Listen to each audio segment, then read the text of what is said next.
Hey, sweethearts. I'm really tired after this long week of work, with everything being new and changing and having struggles at work. I think a lot of people are feeling the same way. So I'm going to try and keep it short. I have to work again this weekend, so it's a long stretch, and I think a lot of people might be really tired. We're still in social distancing mode here in the Netherlands, and we've closed borders to Belgium. Borders, I think, to Germany are still open, but I'm not sure if that's going to take for very long. Our king has spoken to us and our prime minister, and the prime minister again said that we have to take this social distancing very seriously. So we've already canceled everything we were doing socially for, I think, like maybe 2 weeks, almost 2 weeks. Yeah, almost. Or 1.5 weeks, but it seems very long because I like being social and going out and doing stuff. So I miss that a lot. So this is really nice to have sort of a social situation. I like to read all your comments and I try to respond to everything. But anyway, a lot of people are still letting their kids play together and be in close proximity to each other, or are talking to each other, and the kids and the young people might think, well, I wouldn't be harmed much and it doesn't matter if I get it because I won't be affected too much. But the Prime Minister tried to remind them that they could infect someone who might die from it, because actually studies now are showing that more people die from this coronavirus than from the flu, and it's much more severe because we don't have an immune system against it. So, yeah, that's one of the most important things he said. The other one is stop hoarding. We have enough food. It's ridiculous. And he used quite strong words, and I really hope people will stop doing this because it's really annoying. I don't want to hoard, and I think it's better to order stuff. So when I want to order stuff, I can't order for 2 weeks to have my groceries, and when I go to the shop, a lot of stuff is gone, but we have enough.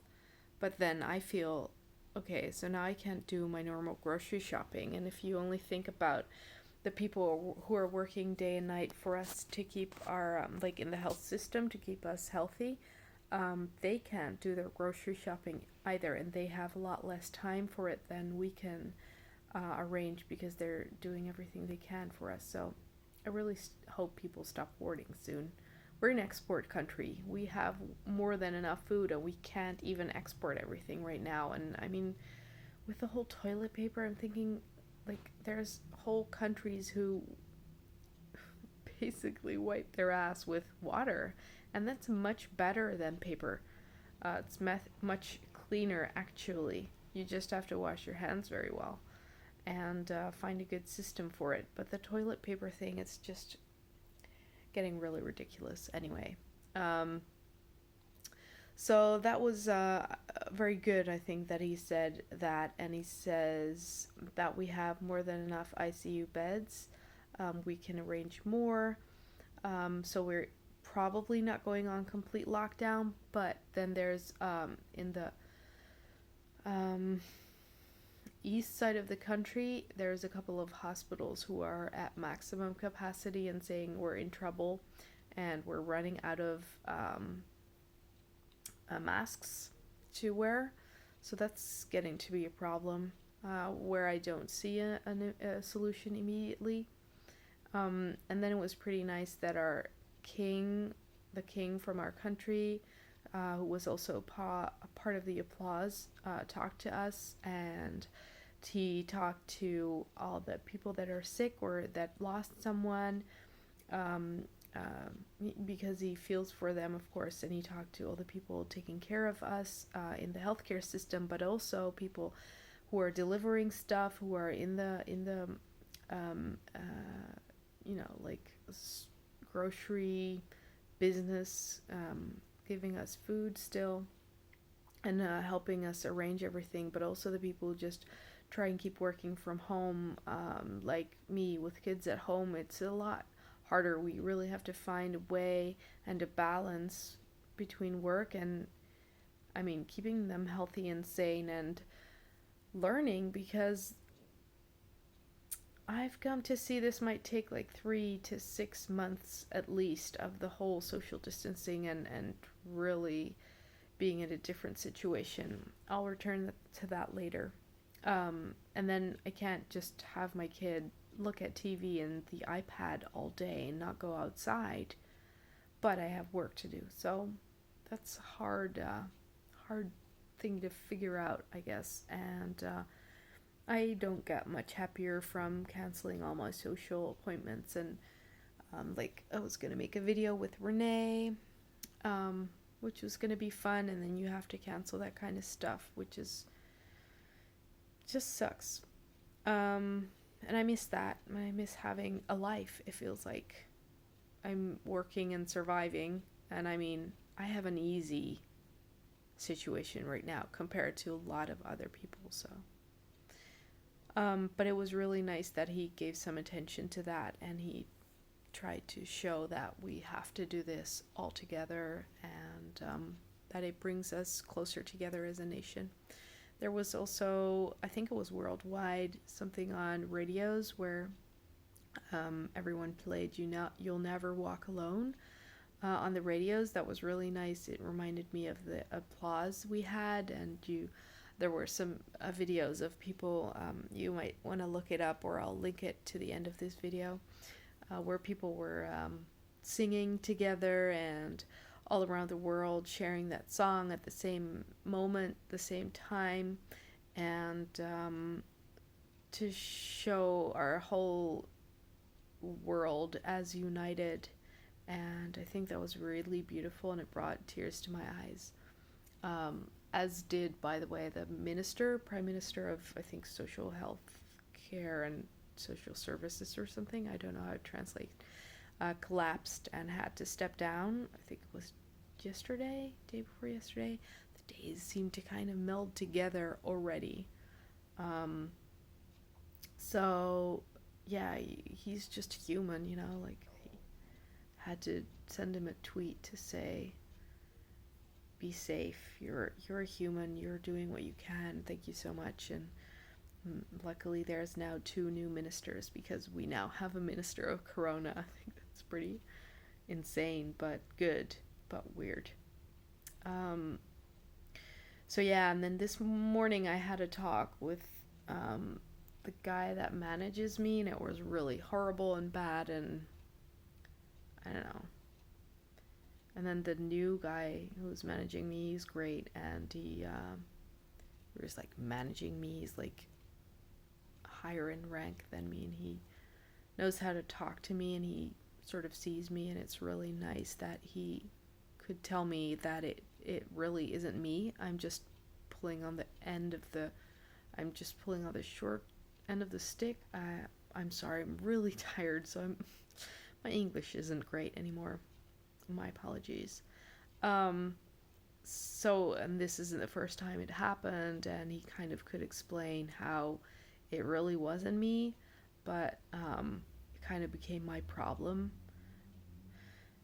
And it was really nice to hear that, and he sees what I'm doing and how I'm doing my work, and he says it's really amazing actually what you're doing, and that was nice. Yeah, and then I was gonna return to 1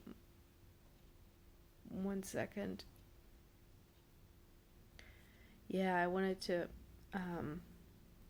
say I saw this episode of the Joe Rogan Experience. I think it was 1341 or something. I don't remember, but it was on March 17th recorded, I think, or 16th, and it was about with a man who knows a lot about viruses and pandemics and how the science of this all works. And he basically explained that this is a serious situation we're in. It's gonna get worse, which I already knew, because of course the people who are now social distancing can still get more sick, and they have infected people who are not showing signs yet.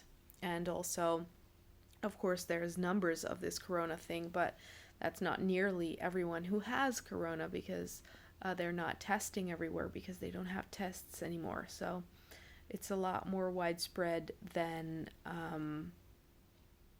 we know, basically. And he sort of did the math and the calculation, and he said, well, yeah, a cure thing or a vaccine or stuff like that's going to take like a year and a half, maybe 2.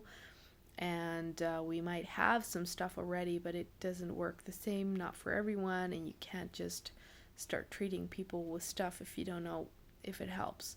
So that didn't help. And then if you do the math, there's going to be probably more time needed for us to be in quarantine and social distancing, etc., to make this, to flatten the curve, to not have too big of a curve. So then this situation would take quite a while. And I mean, there is light at the end of the tunnel, but the tunnel might be a little bit longer than we're now thinking, because we've been told the schools are going to be closed until April 6th. And by that time, they're going to see how the situation is. But at the same time, you can calculate the situation's going to be worse.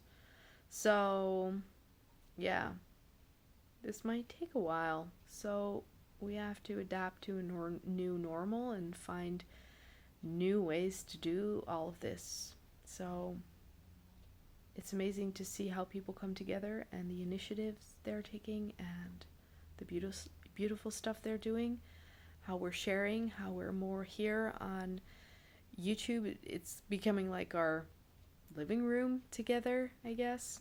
So there's a lot of positives we can take from this. I spoke about them before as well, but it's also maybe going to take a little bit longer than we're now anticipating. I feel for everyone who has to deal with this disease, if it's a lot or or if you have very few symptoms, or the people that died or family of those.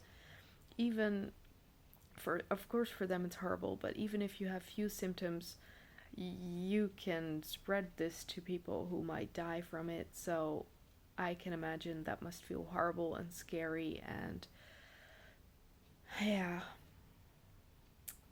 I feel for you all. I hope it's going to be okay soon.